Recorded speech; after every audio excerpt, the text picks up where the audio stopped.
Polity series of mentor गुरु। इस series में हम पॉलिटी के इंपॉर्टेंट टॉपिक्स रिवाइज करेंगे for the prelims examination of 2025। Last session में हमने making of the Indian constitution revise किया था और आज के इस सेशन में हम प्रियम्बल रिवाइज करेंगे। चलिए, सो लेट्स स्टार्ट। प्रियम्बल की इंपॉर्टेंस मैं आपको बता दूं कि preamble is one of the hot topics for the UPSC prelims. हर साल हमको एक ना एक क्वेश्चन प्रियम्बल पर देखने को मिलता है जो कि सॉल्व भी आप आसानी से कर सकते हो अगर आपने इस टॉपिक को अच्छे से प्रिपेयर किया। इसलिए इट इज वेरी इंपॉर्टेंट कि इस वीडियो को आप ध्यान से देखें। वीडियो को लास्ट में हम प्रियम्बल से रिलेटेड एक क्वेश्चन भी सॉल्व करेंगे। सबसे पहले लेट अस अंडरस्टैंड कि प्रियम्बल होता क्या है। So preamble is a kind of introduction और प्रीफेस टू द कॉन्स्टिट्यूशन, और इसमें कॉन्स्टिट्यूशन की समरी या एसेंस होते हैं। सो बेसिकली जो भी हमारे कॉन्स्टिट्यूशन में डिफरेंट आइडियाज होने वाले हैं जिन पे डीपली डेल्व किया जाएगा लेटर ऑन, प्रियम्बल उसके बारे में एक ब्रीफ ओवरव्यू देता है। आप इसको एक इंट्रोडक्शन की तरह समझ सकते हैं जो कि एक आइडिया देता है कि आखिर हमारे कॉन्स्टिट्यूशन में क्या क्या चीजें होने वाली हैं। जैसे कि N.A. पालकीवाला है, इन्होंने हमारे प्रियम्बल को उसको identity card of the constitution बोला है। मोरोवर, जैसा कि हमने लास्ट सेशन में डिस्कस किया था, प्रियम्बल जो है वो ऑब्जेक्टिव रेजोल्यूशंस पे बेस्ड है। कमेंट सेक्शन में आप मुझे बताइए कि ऑब्जेक्टिव रेजोल्यूशन कॉन्स्टिट्यूएंट असेंबली में किसने प्लेस किया था। दूसरी बात, अगर हम प्रियम्बल का आइडिया देखें, so it has been derived from USA. ठीक है, तो प्रियम्बल का आइडिया हमने कौन सी कंट्री से लिया हुआ है? It has been taken from USA. Okay, is this fine? तो अभी हमने समझा प्रियम्बल का मीनिंग, और N.A. पालकीवाला ने प्रियम्बल को आइडेंटिटी कार्ड बोला है। दूसरी बात, let us understand some of the components of preamble. अगर हम प्रियम्बल के कंपोनेंट्स की बात करें तो उससे हमें पता चलता है source of authority of the constitution. Source of authority मतलब कि कॉन्स्टिट्यूशन अपनी अथॉरिटी किससे डिराइव करता है? So it derives from the we the people of India. ठीक है, जो कि प्रियम्बल में लिखा हुआ है, जैसे कि अभी मैं आप लोगों को दिखाती हूँ, we the people of India. Okay, चलो यहाँ पर देखते हैं एक बार। ये प्रियम्बल की फोटो मैंने आप लोगों की लगाई हुई है, तो ये आप लोगों के लिए लगाई हुई है। तो ये देखिए यहाँ पर लिखा हुआ है we the people of India. ठीक है, तो इससे हमें क्या पता चल रहा है? दैट इज कि प्रियम्बल की जो कॉन्स्टिट्यूशन की सोर्स ऑफ अथॉरिटी है वो हमें पता चलता है प्रियम्बल से। दूसरी बात, हमको पता चलता है the nature of Indian state. ठीक है, कि इंडियन स्टेट का नेचर कैसा है, ये भी हमें प्रियम्बल से पता चलता है, क्योंकि प्रियम्बल में वर्ड्स हैं जैसे कि सोशलिस्ट, सेक्युलर, डेमोक्रेटिक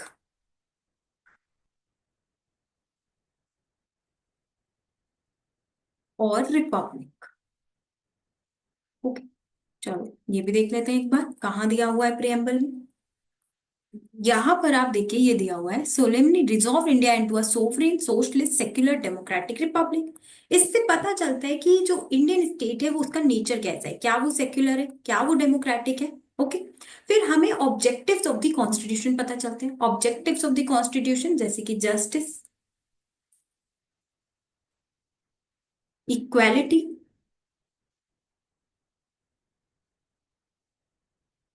लिबर्टी और फ्रिटर्निटी, ये हमें इसके ऑब्जेक्टिव्स पता चलते हैं प्रियम्बल से। आप जब प्रियम्बल पढ़ेंगे तो ये वर्ड्स आपको वहां पर मिलेंगे। मैं एक बार आपको दिखा भी देती हूँ। ये देखिए, जस्टिस, लिबर्टी, इक्वालिटी और फ्रिटर्निटी। दूसरी बात, हमको पता चलता है कि कॉन्स्टिट्यूशन को अडॉप्ट कब किया गया। सो कौन सी डेट को हमने कॉन्स्टिट्यूशन अडॉप्ट किया? So constitution has been adopted on 26 November 1949। ठीक है, यहाँ पे एक डिफरेंशिएशन में करना चाहूंगी, अडॉप्शन और इनैक्टमेंट में अंतर होता है। इनैक्ट हुआ है कॉन्स्टिट्यूशन 26 जनवरी 1950 से, और अडॉप्ट हुआ है 26 नवंबर 1949 से। अब ये हमें प्रियम्बल से कहां से पता चल रहा है? तो प्रियम्बल में लिखा हुआ इन our constituent assembly on this 26 day of November 1949। Is this fine? ठीक है, चल एक बार दोबारा से रिवाइज कर लेते, क्या क्या पता चलता है हमें प्रियम्बल से। Source of authority, nature of Indian state, objectives and date of adoption of the constitution. चल नेक्स्ट, प्रियम्बल में कुछ कीवर्ड्स दिए हैं जिससे हमें बेसिक फिलॉसफी अपने कॉन्स्टिट्यूशन की पता चलती है। जैसे कि सोवरेन है, ठीक है, सोवरेन मैंने आपको लास्ट वीडियो में भी समझाया था। सोशलिस्ट है, बट जो हमने सोशलिज्म अडॉप्ट किया है that is democratic socialism. Okay. जो सोशलिज्म की बेसिक आइडियोलॉजी है that is complete control of the state over the economy. लेकिन हमने अडॉप्ट किया डेमोक्रेटिक सोशलिज्म, जहां पे पब्लिक और प्राइवेट स्फीयर दोनों एग्जिस्ट करेंगे। It is a kind of mixed economy जो इंडिया में एग्जिस्ट करती है, ठीक है। देन हम सेक्युलर स्टेट है। सेक्युलर मतलब कि स्टेट जो है वो, बट जो हम सेक्युलरिज्म का बेसिक मीनिंग तो यही होता है कि स्टेट रिलीजन में बिल्कुल इंटरफेयर नहीं करेगा। लेकिन हमारा जो इंडियन मॉडल ऑफ सेक्युलरिज्म है वो प्रिंसिपल डिस्टेंस का है कि जनरली हम इंटरफेयर नहीं करेंगे, बट अगर कुछ प्रैक्टिसेस हैं जो जेंडर इक्वालिटी के अगेंस्ट जाएंगी, जैसे कि आप सबरीमाला देख सकते हैं, तो हम इंटरफेयर कर भी सकते हैं।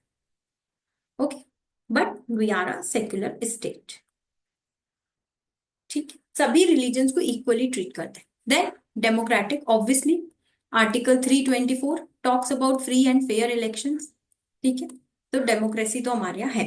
In fact we are one of the most vibrant democracy. Republic का मीनिंग है, मैंने आपको लास्ट वीडियो में समझाया होता है। इट मीन्स कि जो हेड ऑफ द स्टेट है वो इलेक्टेड होने चाहिए, जैसे कि जो हमारी प्रेसिडेंट है उनका इलेक्शन होता है, ठीक है। So head of the state president है और जिनका इलेक्शन हमारे यहाँ होते हैं। तो इसकी जगह अगर आप देखेंगे तो जैसे कि जो ब्रिटेन है, ब्रिटेन एक मोनार्की है क्योंकि वहां पर जो क्वीन है she is not elected. Okay, तो Britain is not a republic. समझ आ रहा है? दूसरी बात, ऑब्वियसली जस्टिस, तो हमारा कॉन्स्टिट्यूशन जस्टिस डिलीवरी पे फोकस करता है।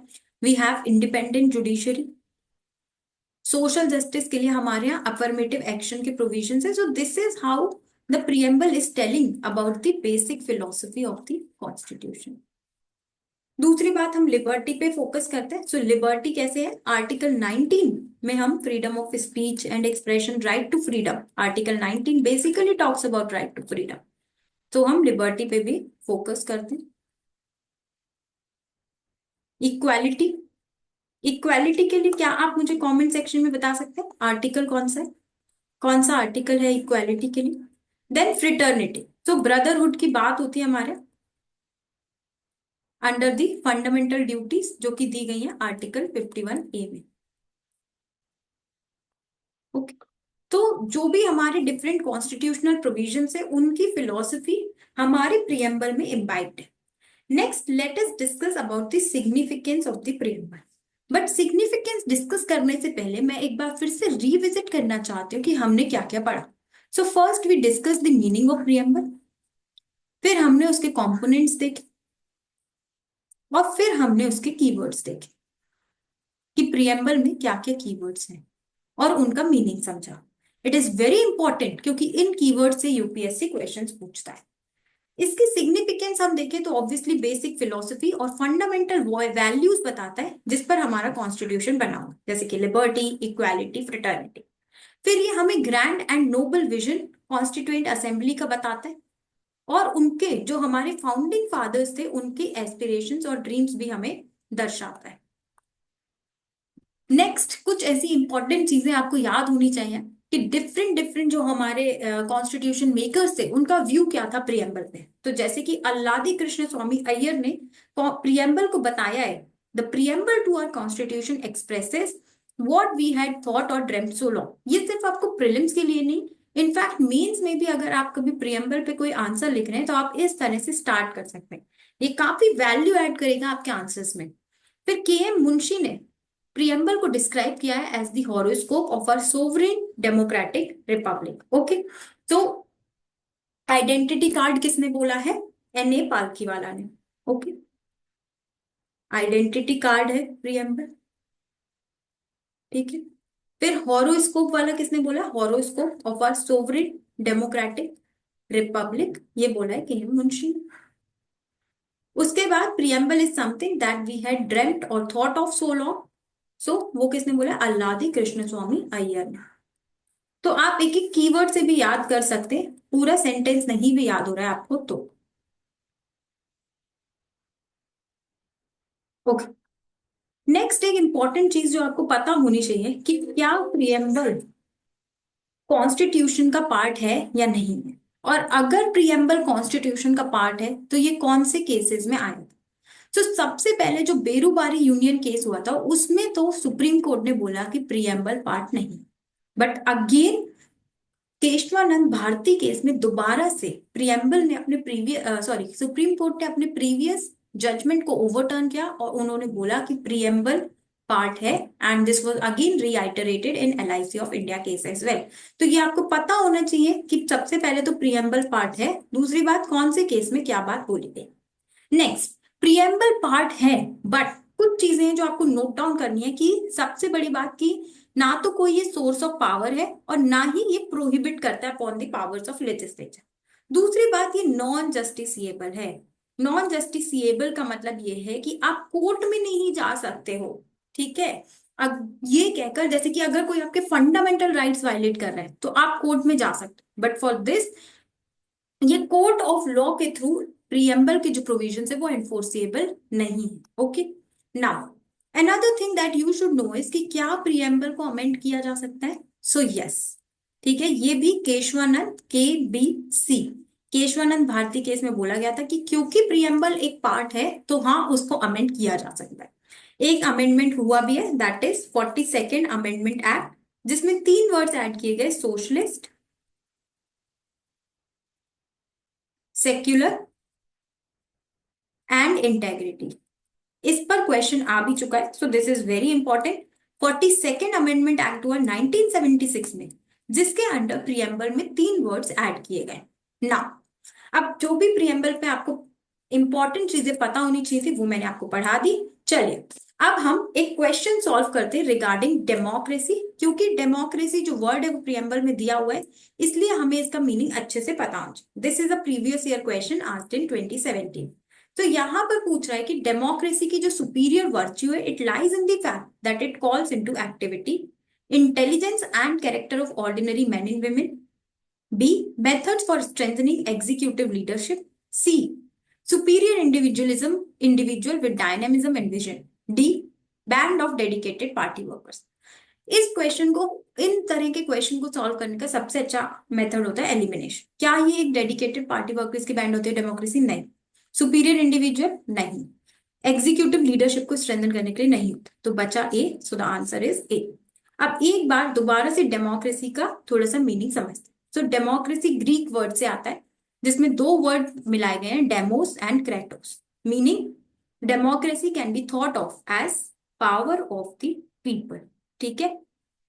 जो डेमोस का मतलब होता है पीपल, क्रेटोस का मतलब होता है पावर। तो डेमोक्रेसी का मतलब क्या होगा? Power of the people, a way of governing which depends on the will of the people. तो जो भी डिसीजंस लिए जा रहे हैं वो ऐसे लिए जा रहे हैं कि लोगों का क्या मानना है, ठीक है। Most obvious ways to participate in government. अब डेमोक्रेसी लोग पार्टिसिपेट कैसे करेंगे? वोट करके, ऑफिस के लिए स्टैंड करके कि आप एमएलए बनना चाहते हो, आप एमपी बनना चाहते हो, to and become a representative of the people. However democracy is about far more than just voting, और अदर वेज भी हैं जहां पर हम एंगेज कर सकते हैं, जैसे कि कोई पॉलिसी बन रही है तो हम अपने ओपिनियंस रखें। Ordinary people using other means. Democracy is the idea of consent, desire, approval and participation of people, ठीक है। तो लोग अपना व्यू पॉइंट रखें, जैसे कि जो लोकपाल बिल है, दैट वाज लोग अपने राइट के लिए लड़े, तब वो इंट्रोड्यूस किया गया। तो हमें democracy requires voters decision making, hence intelligence and character of common people are called in. Okay, so I hope you all like this session. Thank you for watching this video. एक बार फिर से मैं आप लोगों को रिवाइज करा देती हूँ कि आज हमने क्या पढ़ा। तो हमने डिस्कस किया कि प्रियम्बल क्या होता है, हमने उसके कंपोनेंट्स डिस्कस किए, जहां पर वो सोर्स ऑफ अथॉरिटी बताता है, वो हमें बताता है कि कॉन्स्टिट्यूशन कब अडॉप्ट किया गया। It talks about the different philosophies of the constitution, nature of Indian state बताता है और उसके ऑब्जेक्टिव्स बताता है। फिर हमने कुछ कीवर्ड्स पढ़े और उनका मीनिंग पढ़ा।